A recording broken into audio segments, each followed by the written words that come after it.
Hey, welcome to Keight Krafts. I'm Keight. Today I would like to share with you a hashtag-inspired card. Let's get started. To kick things off, I have gone ahead and stamped and die-cut images from the Hello Bluebird Tabitha set, and we are going to jump right into coloring. Now the colors that I chose for this video are based off of some distress oxides that I end up using later on, and we'll get to that in a little while. If you don't want to watch the coloring, that's quite alright. I will try to leave a timestamp in the description box below as to when you can skip through this and look at the ink blending that I end up doing after, or not, and you can hang out with me. So those of you who are hanging out with me, hey, thanks for sticking around. I should probably let you know, if you don't know, that Get Creeping on Halloween is a hashtag-driven series of Halloween projects started by my friend Jaime over at Inky and Scrappy. These projects are posted on the last day of the month and all are welcome to join. If you don't have a YouTube channel, don't worry. Just post your make on social media and use the hashtag Get Creeping on Halloween. And you can even tag Inky and Scrappy in your makes too, so that way she sees them. And you can post them on Facebook, you can post them on Instagram, and, you know, let us know what you're up to, because who doesn't love Halloween? I mean, I know some people aren't a huge fan of Halloween, but I really like Halloween, so this is what we get. I mean, I wish I had more Halloween items, but I've only been at this for just under 2 years, and you know, there's still plenty of stuff that I would like to buy and that I would like to have.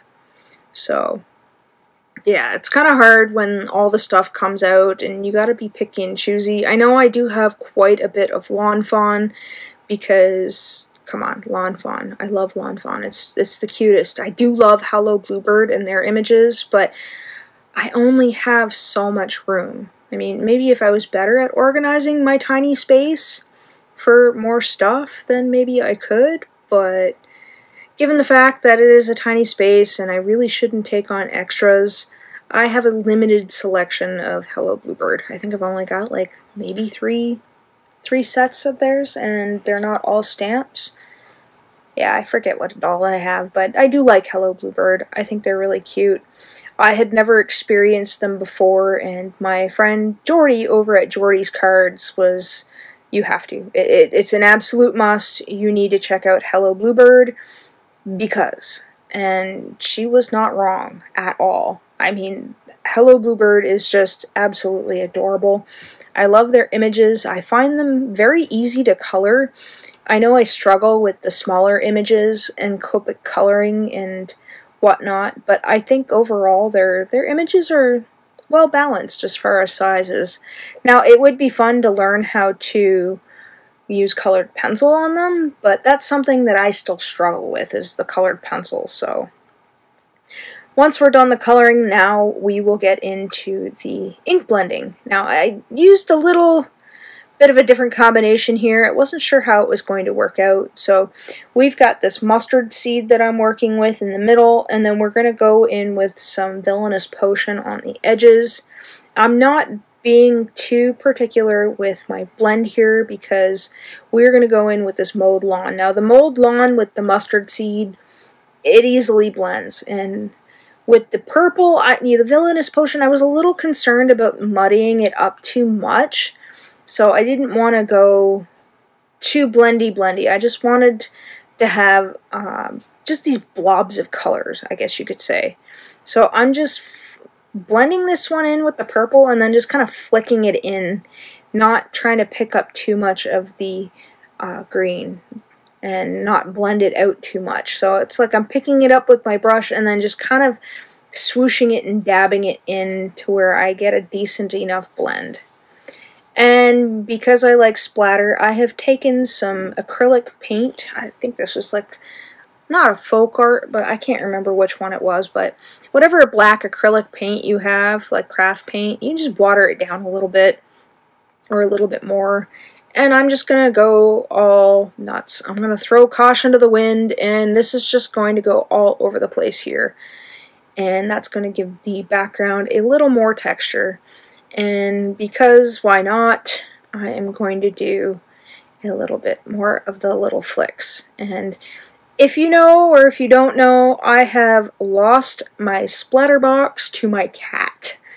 And yeah, that's why I'm doing it on my craft mat here. So I have this memory box die that I got from a recent trip to the United States. I ended up going to Livonia, Michigan, where I went to Scrappy Chic, and I could not resist the cobwebs. As soon as I saw them, I'm like, oh, these would be perfect for Jaime's hashtag inspired cards that I do, or at least I try to do every month, and I thought this was great. So this is what I had in mind. So all I'm doing here with some copy paper is just tearing into this bit here and giving myself a jagged edge. And we're going to use some of this low-tack tape and a post-it note, and then we're going to take this Versamark watermark ink and we're just going to get it sticky all over those cobwebs, because we are going to go in with a little bit of Wow embossing powder, and we're going to be using the glow-in-the-dark one. So once I'm done that, I'm just going to generously pour the entire bottle all over this area. Now, I say the whole bottle, I mean the whole bottle, because I'm always worried that I'm not going to get it full coverage, and I'm not too versed with heat embossing and powder and stuff like that, because this stuff really makes me sneeze. I mean, it's not as bad as like the Michaels stuff that they have. That was terrible. I would have to wear a mask, and I would sneeze. So here we're just hitting it with a heat tool that I have, this Recollections brand. I don't know that I really want to recommend it, because after a while of using it, it doesn't work. It shuts off because it's too hot, and I end up having to wait. And I know I've said this before in previous videos. Some of you have mentioned that you use the Wow embossing heat gun. Somebody else said that they used the Ranger one. I can't remember who it was that said that, but I don't know. One day I will buy a new one. I just can't justify getting it right now. So again, I'm going back over the entirety of this panel with the Versamark ink, because we are going to add more embossing powder. This embossing powder is the frosted glass that I'm going to be using, and I'm going to, again, generously put this all over my card panel to make sure that each place gets enough. And this might be a little overkill, but I don't know. Like I said, I'm not too versed when it comes to heat embossing. So here we have it all ready to go, and my heat tool has cooled down enough for me to use it, and we are just going to go over every little inch. And it's neat because you can see where the glow-in-the-dark stuff is going to be, and then you can see the frosted glass kind of twinkling. And this actually would be really good for like frost on the windows in a winter scene, or if you've got like if you're making like some kind of glass or something like that, and putting this to give it a little bit of a texture of like maybe water or something. I'll show you here in a minute what I mean. It almost looks like it's wet, but it's not. I think I really like this texture on this card. I think it looks neat. So once that's done, it took me a minute to figure out what kind of background panel I wanted for this, and I still have a little bit of this specialty Noir paper from Recollections that I don't want to use up, but I kind of liked it for the effect on this card. Now, eventually I am going to get more of this vinyl black card, because I think it's absolutely great for Halloween ones. But even for right now, it'll have to do, and eventually I'll get around to getting more of it. So I'm just taking this double-sided tape and just putting it all over. I mean, I could have used my tape runner, but I had this out and I didn't feel like fussing with my tape runner. So I'm just going to use this double-sided adhesive strips that I have from my roll. And once that's done, I'll go in with some more Tombo Mono glue. Make sure I get all the little edges, and then we're going to flip that over, and we are going to mash that down. So you got like this white border and the black border and the card. So once that's done, I am going to assemble my little images here. Now, I wasn't quite thinking when I put this together. I probably should have put like the glue on the front instead of the back like that, so I ended up getting a little bit of glue on my fingers here, but I don't end up getting glue all over the place, which was good, because I've done that with ink. Some of my ink pads are really juicy, some of them are really dry and need to be re-inked, and I don't have all the re-inkers. Actually, I think I only have like maybe one re-inker, and that is on my list of things to get, is the re-inkers for the Distress Oxides. So that's, you know, maybe that's what I'll ask Santa for Christmas, is just get me re-inkers.